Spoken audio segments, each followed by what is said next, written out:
under some questionable doctrine of national security to strip away from another American citizen his right to be free from an unreasonable, unwarranted search?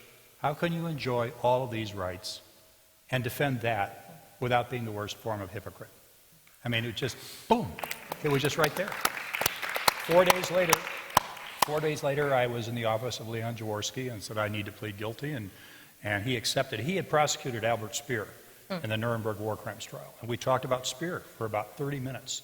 He said, I'm not trying to equate the quantum of evil between the Third Reich and your approving.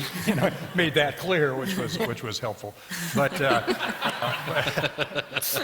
4 days later, I pleaded guilty. I've never had a scintilla of doubt that that was the right thing. Now, other people disagree, and I'm not telling you I'm right. I'm just telling you how I reasoned through it. But that was really the time it happened.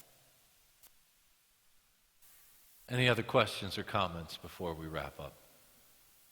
I think it's very apropos that we close with a story of empathy, of closing one of the most historic chapters in American history. And actually what we're trying to do here, not close a chapter in history, but to exchange stories and to exercise that muscle of empathy, to understand what drives the unethical actor, I think, is best by walking in their shoes.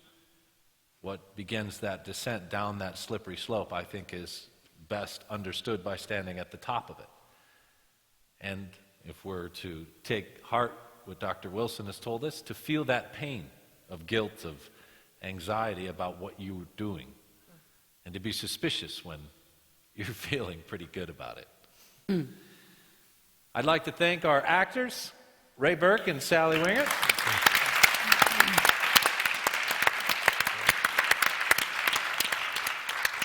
I'd like to thank our panelists once again. Let's have a warm round of applause for them. Thank you.